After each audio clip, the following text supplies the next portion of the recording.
السلام عليكم ورحمة الله وبركاته. اللهم صل على سيدنا ونبينا مولانا محمد وبارك وسلم. கணியத்திற்குரிய அல்லாஹுவின் நல்லடியார்களே, அல்லாஹ் ரப்புல் ஆலமீன் மனித குலத்தை படைத்து அந்த மனிதன் சரியாக வாழ வேண்டும் என்பதற்காக அறநெறியை, ஒழுக்கத்தை, எல்லாவற்றையும் கற்றுக் கொடுத்து உலகத்தில் வாழ வைத்தான். அல்ஹம்துலில்லாஹ். உலகத்தில் மனித இனத்திற்கு மாத்திரம்தான் தர்பியத் தேவை, அதபுகள் தேவை, ஒழுக்கங்கள் தேவை. மனிதன் அல்லாத ஹைவான்கள் உலகத்தில் நிறைய உண்டு, உயிரினங்கள் உண்டு. ஆனால் அதற்கெல்லாம் எந்த தர்பியத்தும் தேவையில்லை. பிறந்த அடுத்த நொடியே, அடுத்த கணமே தன்னுடைய உலக வாழ்வை எப்படி அமைத்து கொள்ள வேண்டும் என்பது அல்லாஹ் ரப்புல் ஆலமீன் அவர்களினுடைய சிந்தனையில் புகுத்தி விடுவான். அவர்களுக்கு என்ன அல்லாஹ்வான் சொல்லப்பட்டதோ அந்த கட்டளையில் சரியாக இருக்கும். எந்த காலத்திலும் பசித்தாலும் புல்லை தின்னாது. எந்த காலத்திலும் ஆடு மாடுகள் என்னதான் பசித்தாலும் மாமிசங்கள் சாப்பிடாது. எதை சாப்பிட வேண்டும், எதை சாப்பிடக்கூடாது, எது நமக்கு சரியாக வரும், எது சரி வராது என்றெல்லாம் பகுத்து ஆராய்ந்து தன்னுடைய வாழ்வை சரியாக பார்த்து கொள்ளக்கூடிய ஒரு சூழல், ஒரு நிலை ஹைவான்கள், மிருகங்களுக்கு உண்டு. ஆனால் மனிதன் மாத்திரம்தான் எல்லா காலத்திலும் அவனுக்கு தர்பியத்து வேண்டும், எல்லா காலத்திலும் அவனுக்கு அதபுகள், ஒழுக்கங்கள் வேணும். இன்னும் சொல்ல போனால் அவனது மானம் பறிபோகாத வண்ணம் தன்னை பாதுகாத்துக் கொள்வதற்காக வேண்டி ஆடை வேண்டும். அல்லாஹ் ரப்புல் ஆலமீன் குர்ஆன் ஷரீஃபில் ஆடையை பற்றி சொல்கின்ற போது சொல்வான், யா பனி ஆதம கத் அன்ஸல்னா அலைக்கும் லிபாஸை யுவாரி சவ்ஆதிக்கும் வரிஷா வலிபாசுத் தக்வா. நாம் உங்களுக்கு, ஆதமுடைய மக்களே, நாம் உங்களுக்கு மானத்தை மறைப்பதற்காக வேண்டி ஆடையை கொடுத்தோம். அந்த ஆடை உங்களுக்கு அலங்காரமாகவும் உண்டு. அலங்காரத்திற்காகவும் ஆடையை கொடுத்தோம். உங்களது மானத்தை மறைப்பதற்காகவும் நாம் ஆடையை கொடுத்தோம். ஆனால் நீங்கள் அணியக்கூடிய ஆடைகளில் சிறந்த ஆடை என்னவென்றால் வலிபாசுத் தக்வா. வலிபாசுத் தக்வா, தக்வா என்கிற ஆடைதான் சிறந்த ஆடை. ذَلِكَ خَيْرٌ, அதுதான் நல்லது, அதுதான் சிறந்தது என்று அல்லாஹ் ரப்புல் ஆலமீன் சொல்கின்றான். அப்போ தக்வா என்கிற ஆடையும் வேண்டும், நம்மை அலங்காரம் செய்வதற்காக அந்த ஆடையும் வேண்டும். நமது மானத்தை மறைப்பதற்காகத்தான் உங்களுக்கு ஆடை என்று அல்லாஹ் ரப்புல் ஆலமீன் சொல்ல வருவதிலேயே தெரிகின்றது. ஆடை என்பது நமது மானத்தை மறைக்க வேண்டிய ஒன்றாக இருக்க வேண்டும். மானத்தை, தனது அங்கங்களை அந்நிய ஆடவர்களுக்கு காட்ட வேண்டிய ஒன்றாக இருக்கக்கூடாது. புரிந்து கொள்ள வேண்டும். ஆண்கள் இந்த விஷயத்தில் எல்லா காலத்திலும் ஒரு கண்ணியமான ஆடைகளைத்தான் அணிகின்றார்கள். சொல்லப்போனால் ஒரு குறிப்பிட்ட ஒரு காலமாய் கொஞ்சம் இறுக்கமான ஆடைகளை அணிந்து கொள்கின்றார்கள், ஜீன்ஸ், டிஷர்ட் போன்ற ஆடைகளை. ஆனால் ஆண்கள் அணிகின்ற ஆடையை பொறுத்தவரை அதில் விஷமம் இல்லை, அதில் விரசங்கள் இல்லை, அதில் ஆபாசங்கள் ஏதும் இல்லை. ஆனால் இன்றைக்கு நாம் மிகப்பெரிய சவாலாக, மிகப்பெரிய ஒரு கேலி கூத்தாக நாம் எதை எடுத்துக்கொள்ள வேண்டும் என்று சொன்னால் பெண்கள் அணியக்கூடிய ஆடைகள் தான். இன்றைக்கு பெண்களுக்கு இயற்கையாகவே, உளவியலாகவே, அவர்களுடைய புத்திக்கு இன்றைக்கு கற்பிக்கப்படுகின்றது பெண்கள் சுதந்திரம், ஆடை சுதந்திரம், பெண் விடுதலை, ஆணுக்கு பெண் சமம் என்றெல்லாம் வியாக்கியானங்கள் பேசுகின்றார்கள்.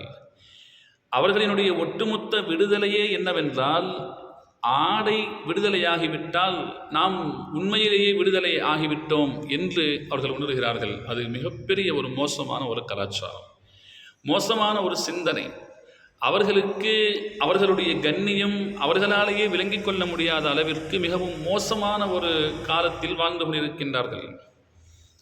நாம் யாராவது போய் புத்தி சொன்னோம்னு சொன்னால் அவங்க சொல்கிற ஒரே வார்த்தை, நாங்கள் சுதந்திரம் பெற்ற இந்தியாவில் வாழ்கின்றோம், சுதந்திரம் பெற்ற நாட்டில் வாழ்கின்றோம், ஆடைகள் அணிவது எங்களுடைய உரிமை, அது எங்களுடைய விடுதலை, எங்களுடைய சுதந்திரம் என்று பேசுகின்றார்கள்.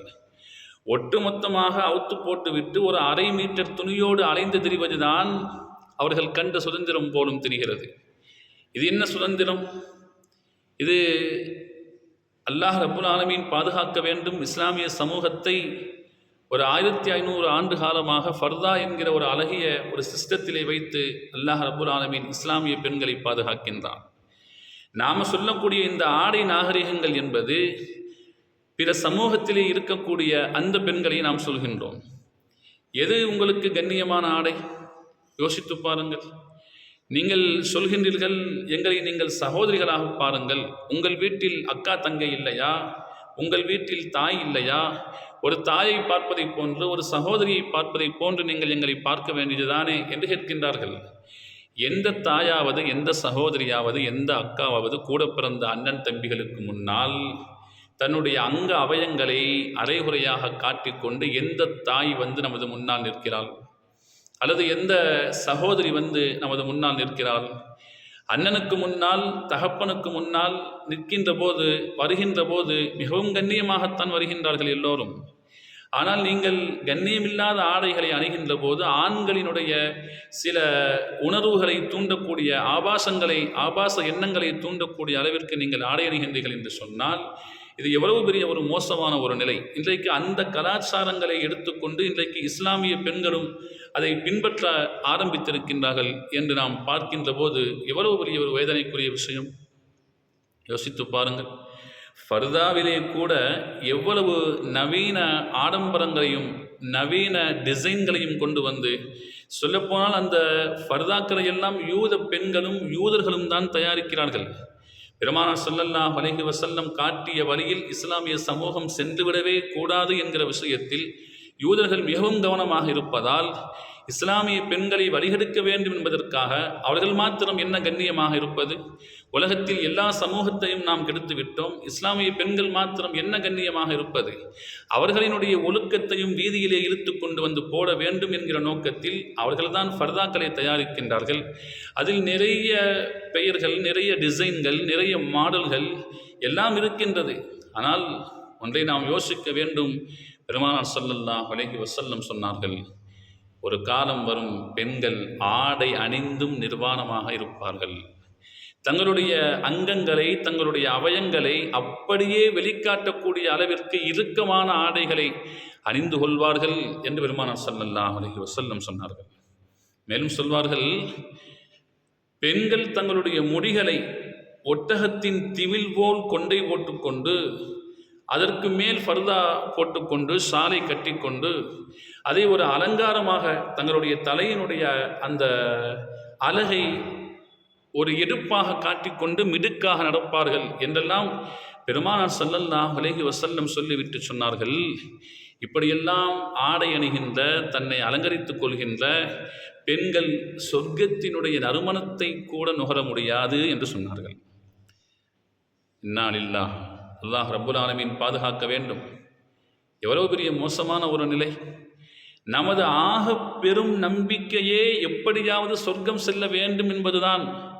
நமது ஆக பெரும் நம்பிக்கையே நாளை மறுமையில் நமது பெருமானார் ஸல்லல்லாஹு அலைஹி வஸல்லம் அவர்களினுடைய ஷஃபாஅத் கிடைக்க வேண்டும், அவர்களினுடைய பரிந்துரை கிடைக்க வேண்டும் என்பதுதான். ஆனால் பெருமானாரினுடைய ஷஃபாஅத்தும் அவர்களினுடைய சிபாரிசும் பரிந்துரையும் கிடைக்காது. நாளை மறுமையில் நான் அவர்களுக்கு பரிந்துரை கூட செய்ய மாட்டேன் என்று பெருமானார் ஸல்லல்லாஹு அலைஹி வஸல்லம் எச்சரித்திருக்கிறார்கள் என்று சொன்னால், நாளைக்கு நாம் மறுமையினுடைய வெற்றியை, உலகத்தினுடைய வெற்றியை எப்படி நாம் உணர்ந்து கொள்வது, எப்படி நாம் பெற்றுக்கொள்வது என்று நாம் சிந்திக்க கடமைப்பட்டிருக்கின்றோம்.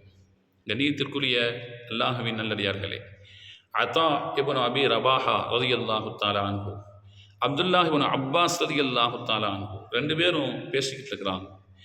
பேசிக்கிட்டு இருக்கும்போது அதா இப்னு அபி ரபாஹா ரலியல்லாஹு தஆலா அன்ஹு அப்துல்லாஹ் இப்னு அப்பாஸ் ரலியல்லாஹு தஆலா அன்ஹு சொன்னாங்க, சொர்க்கவாதியான ஒரு பெண்ணை நான் உங்களுக்கு காட்டட்டுமா என்று கேட்டார்கள். அவசியம் காட்டுங்கள், அவசியம் காட்டித்தாருங்கள் என்று சொன்னார்கள். அப்போ தூரத்தில் நின்று கொண்டிருந்த ஒரு கருப்பேன அடிமை பெண்ணை கையை காட்டி, இந்த பெண் சொர்க்கவாசி என்று சொன்னார்கள். அப்துல்லாஹ் இப்னு அப்பாஸ் ரலியல்லாஹு தஆலா அன்ஹு கேட்டாங்க, அந்த பெண் சொர்க்கவாசின்னு நீங்கள் எப்படி உறுதியாக சொல்வீங்க? ஒன்றும் இல்லை, பெருமானார் ஸல்லல்லாஹு அலைஹி வஸல்லத்தினுடைய சபை.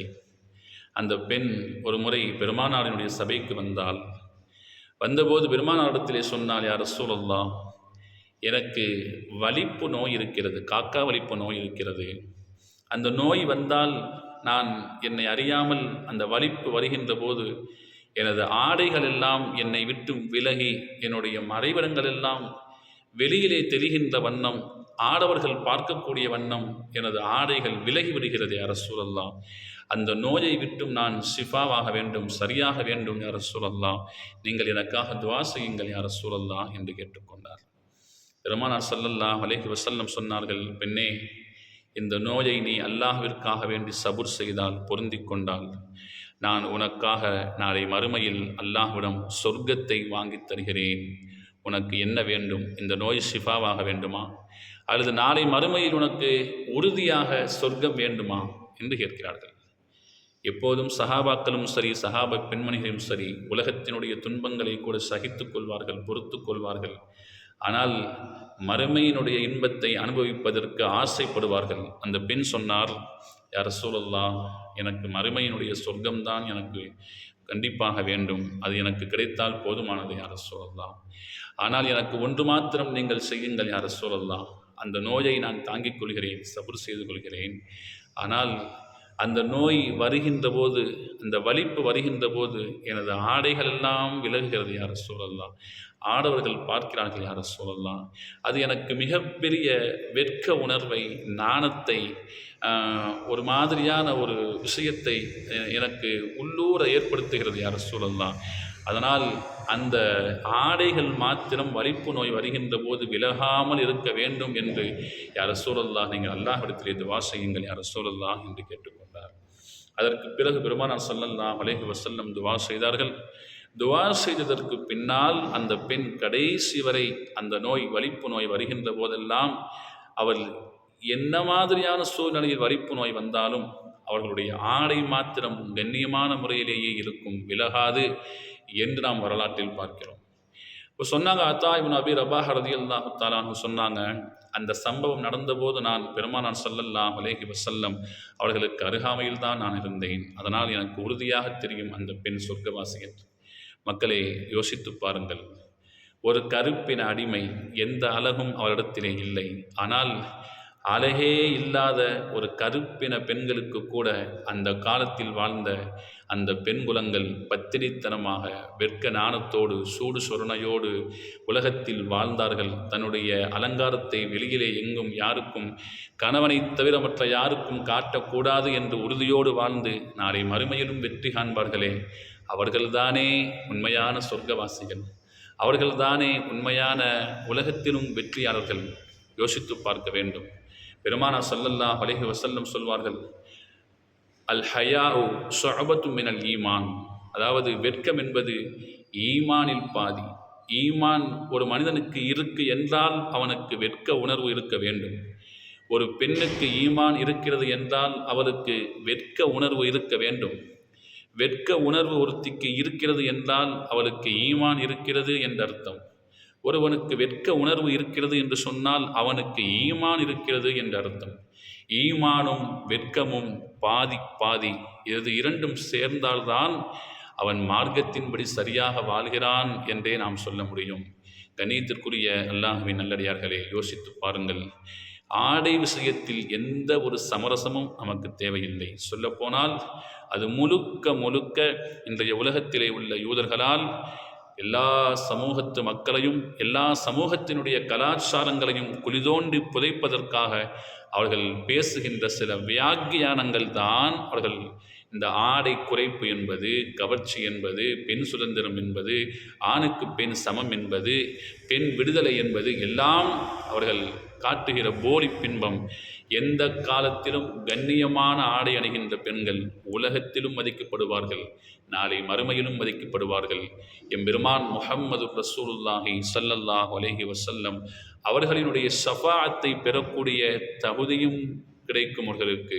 அதே நேரம் சொர்க்கம் செல்வதற்கு அதிக தகுதி அவர்களுக்கு நிச்சயமாக கிடைக்கும். எல்லாம் வல்ல அல்லாஹ் ரப்புல் ஆலமீன் எதன்படி சொன்னோமோ அதன்படி அமல் செய்வதற்கு எனக்கும், கேட்டதின்படி அமல் செய்வதற்கு உங்களுக்கும் அல்லாஹ் ரப்புல் ஆலமீன் அருள் புரிவானாக. ஆமீன். வாஹிர் தஅவானா அல்ஹம்துலில்லாஹி ரப்பில் ஆலமீன். அஸ்ஸலாமு அலைக்கும் வரஹ்மத்துல்லாஹி வபரகாத்துஹு.